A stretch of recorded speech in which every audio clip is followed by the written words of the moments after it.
Now, Geneva is at the center of geopolitical discussions today as two sets of peace talks get underway.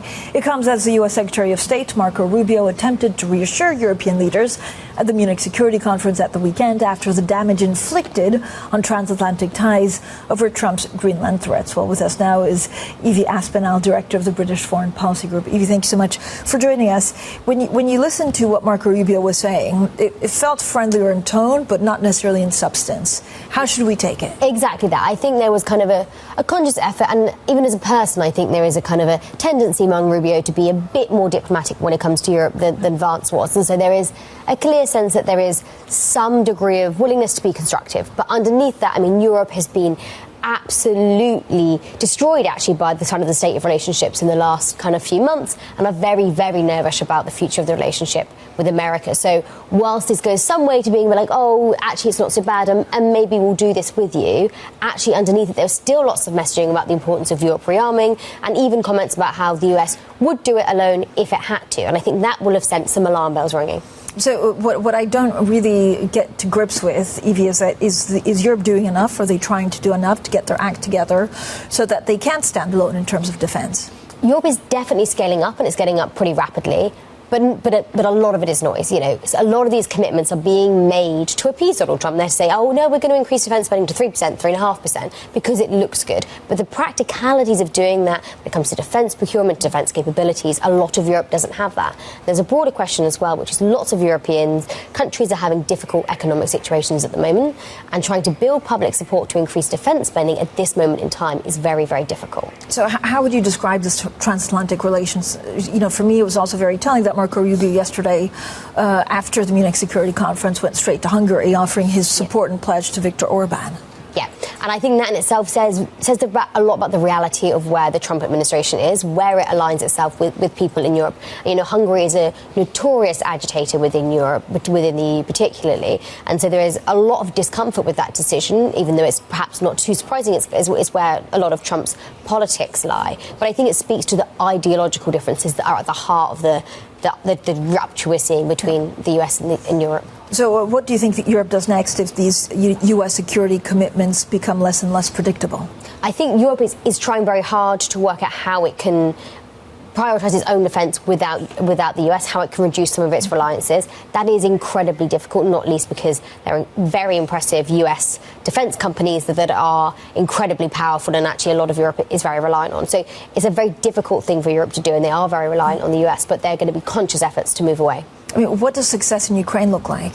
Because, you know, if you succeed in Ukraine, that kind of keeps Europe together.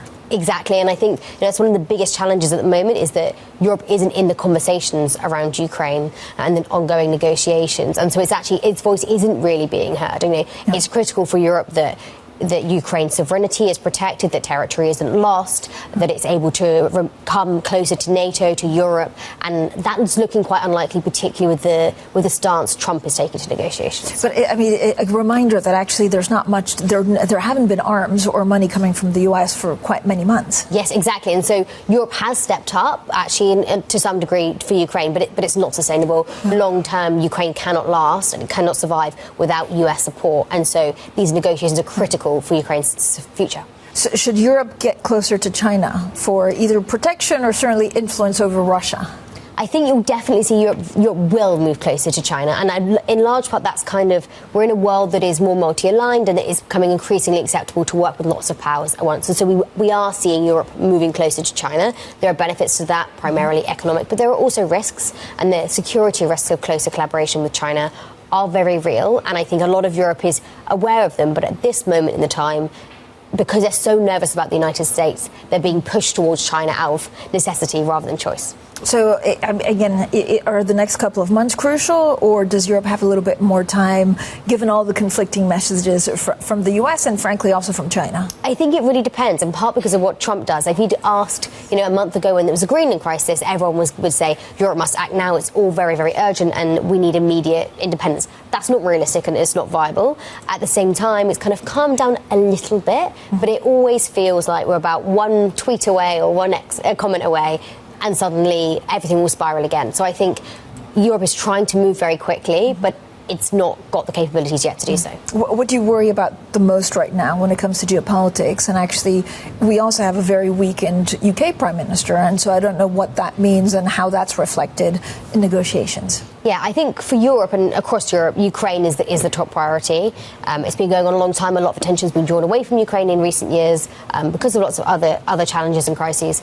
But that is kind of in many ways the symbol of European security, and failure to support Ukraine would ultimately splinter Europe and its security long term. And I think you're right. The UK has a challenge because, you know, post-Brexit particularly, its position on the world stage has been weakened. We have a leader that's got domestic challenges that it's trying to fight, and he's done a very good job actually on the international stage, and that's been quite well respected, in particular working as a bridge between the US and Europe. That bridge position is increasingly difficult, though, because relations are splintering so quickly. I mean, are you expecting US foreign policy to change as we get closer to the midterms? I think so. I think there is a potential that it either escalates or it calms down, you know, whichever he feels is the most politically palatable at the time. I would like to hope that it'll calm things down a little bit, you'll focus domestically, and the international side will be a little bit calmer and more constructive, not least because actually many Americans are supportive of a relationship with Europe and want to make sure that those alliances stay strong. I mean, there's one question on actually Macron of France is also so weakened. We were just, hearing how he's in India trying to sell some of the Rafale fighter jets. But is Germany and actually Chancellor Merz the new kingmaker in Europe? So Germany's definitely stepping up. I would say Germany has a challenge that culturally it's very anti-defence and has been for a long time, and it's had to kind of in the last, particularly post the invasion of Ukraine, shift towards a more defence-led mindset. That isn't natural for Germany, and actually when you see the next German elections, I think that will come out again. So in some ways Germany is stepping up, but I think you will always see Germany, France, the UK, and increasingly Poland kind of leading within Europe on defence. And where's China in all of this? They've been quite quiet. Yeah, they have been quite quiet. I think they're kind of letting things play out, and at the same time having got one-on-one conversations. We obviously had Starmer was in China recently. Lots of European leaders are going over to China, making deals, focusing on growth, and kind of winning over friends and allies slowly and surely as the kind of chaos happens over to the other side. Well said. Evie, thank you so much. Evie Aspinall, there, Director of the British Foreign Policy Group. Now,